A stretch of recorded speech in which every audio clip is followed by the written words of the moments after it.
kung di pa kayo nagsasawa sa biyahe ko pa Cubao, pwede nyo kaming samahan papunta doon. Halos isang buwan tayo hindi nakapag-vlog dahil alam nyo naman last month, no, talagang binabagyo ang Pilipinas. Na-expect ko pa naman sobrang luwag dahil holiday, pero baka ngayon dumadagsa yung tao dito sa NLEX. Nung naglaon yun pala kami, sinukat ko ulit yung gas consumption nya. Wala pang 1,000 yung one way. Dating dito maluwag na, pabalintawak na tayo eh. Diba? Luwag ngayon dito. Nandito na tayo sa may North Avenue, Trinoma to. Hello, good morning guys. It's Friday, long weekend tayo. Today is August 23, 2024.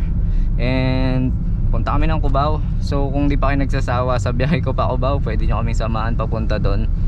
And today pala exactly is 7 months na si Wigo. And bukas nakaschedule siya for PMS. Baka nagtataka kayo bakit 7 months.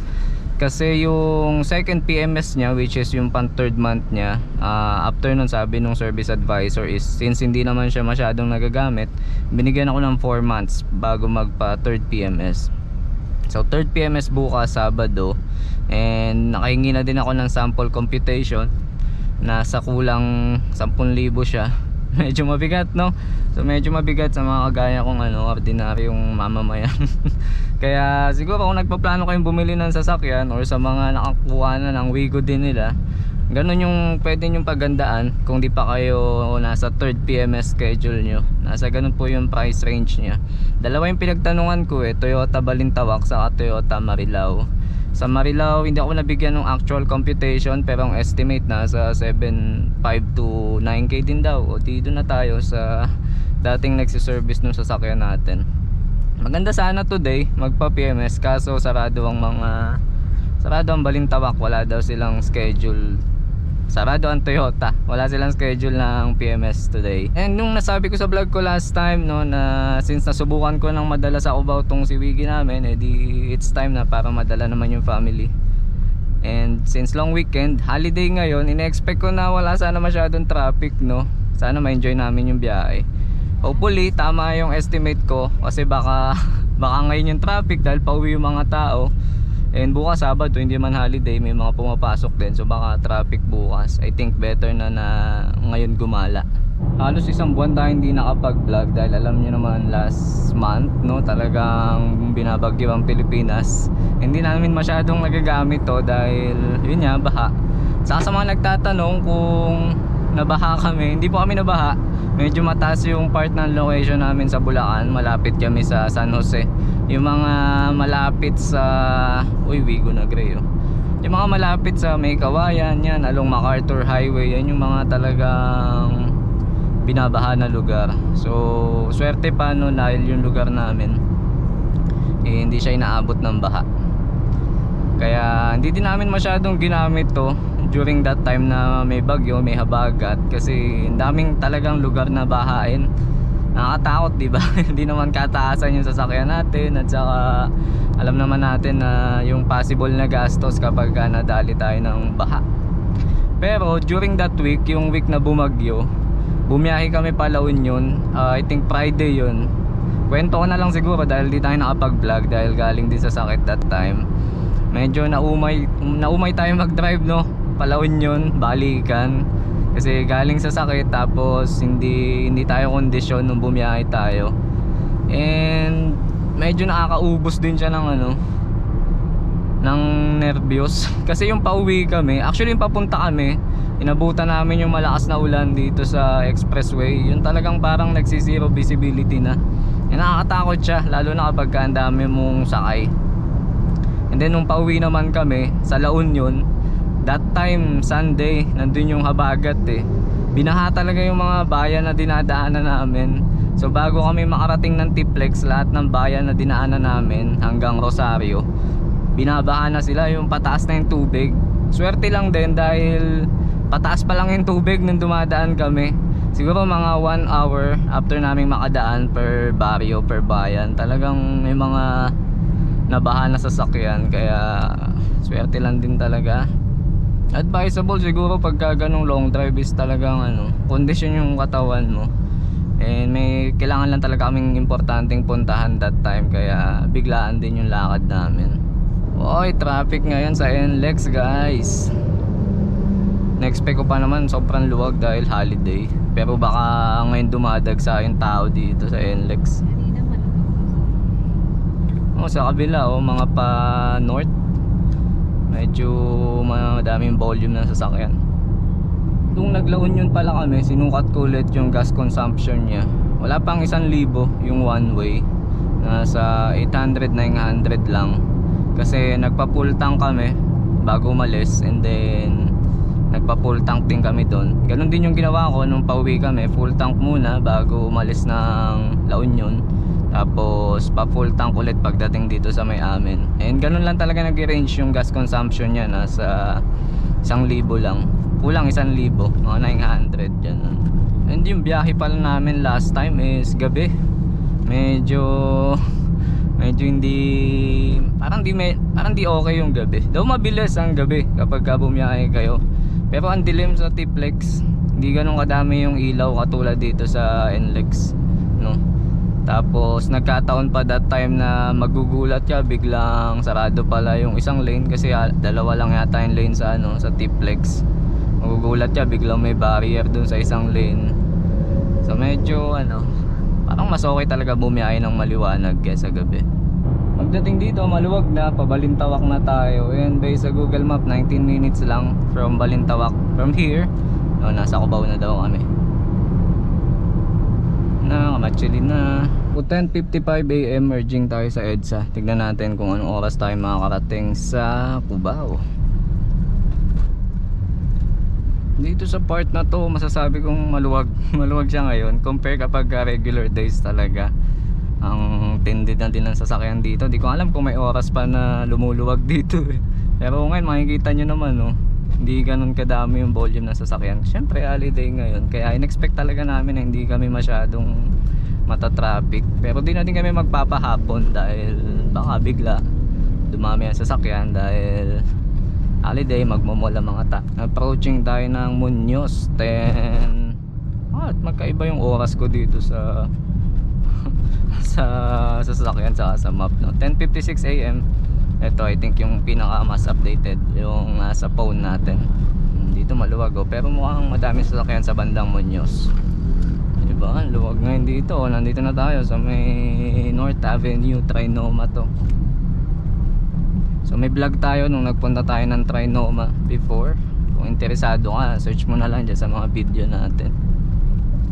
Namiss ko lang mag-vlog, kaya pasensya na kung sa Cubao na naman tayo pupunta, Wala pa akong maisip na ibang mapupuntahan kasi tinatansya ko din yung panahon. Pero may mga naiisip ako na pwedeng gawin. Kung may suggestion kayo, drop nyo na lang sa comment section natin. And then pag-aaralan ko yung lugar and subukan nating puntahan. Diba, isa sa mga plano ko before talaga is mag-Gabaldon. Kaso di pa natutuloy. Kailangan namin ng time and budget. Ang sarap sa EDSA kapag ganito.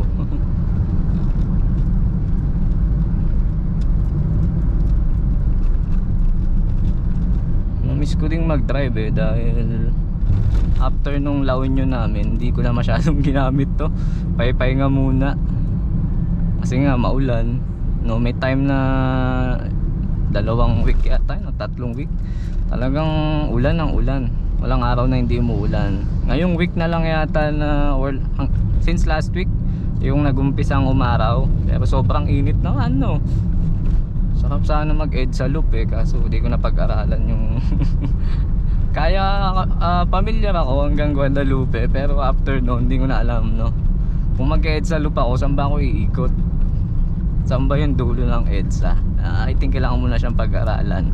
And then one time siguro gawin natin yon. Pero for sure holiday ko yun gagawin dahil mag-EDSA loop kapag regular days ubos ang gas mo dito, tsaka pagod din sa traffic. In 400 meters, keep left to continue on Epifanio de los Santos Avenue, Kamuning Flyover. Diba? Kamuning Flyover na tayo. Dati dun yata nagdi-detour. Parang dun. Dito sa banda dito. Parang dun nga nagdi-detour nung ginawa nila tong Kamuning Flyover. Tama ba? Kamuning Flyover na ba to? Keep left to continue on Epifanio de los Santos Avenue. Tagal din. Tagal din na ginawa to. Kamuning ba to? Quezon Continue on Asian Highway 26 for 1.5 kilometers. Oo, ayun no. Oo, Kamuning flyover nga. Tapos tingnan nyo, simentado yung part na to. I mean kitang-kita mo na ano, bagong ano siya. Bagong something. Pag nakamotor ako, may mga part dito sa flyover sa kabila yata yun, yung tatalbog ka talaga eh. Hindi ka naman pwedeng magpatakbo ng mabagal dahil mabilis yung mga kasabay mo. Mga yun yung mga ginawa nilang part dito. Ayun ang makikita nyo naman eh. Oh. Halatang halata naman.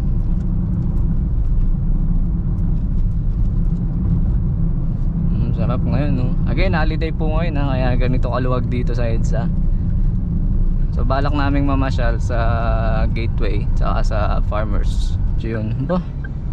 Yung nag-u-turn no, kahit nakapula. Delikado yan, baka mahuli tayo dyan. Nakapula eh. Kaya mo siguro yung iba, sanay na dito. Alam na siguro nila yun. Kaya dire-diretso lang sila. Eh kami naman,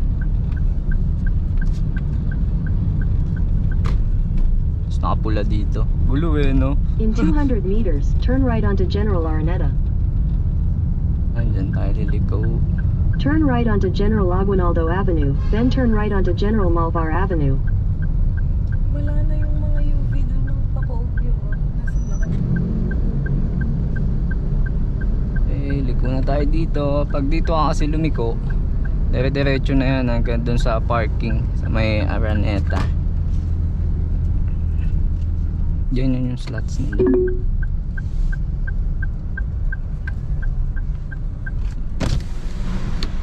Welcome to Gateway Mall. Kindly press the button and take your card. Thank you. Enjoy your shopping. Alright, dito na tayo 11:00. Ay hindi, 11:01.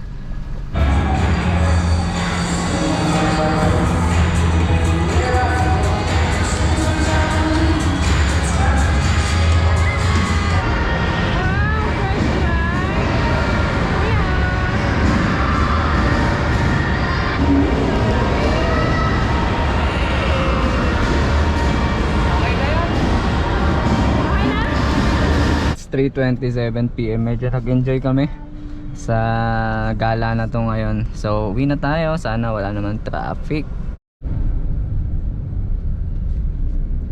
So na-enjoy naman namin yung gala.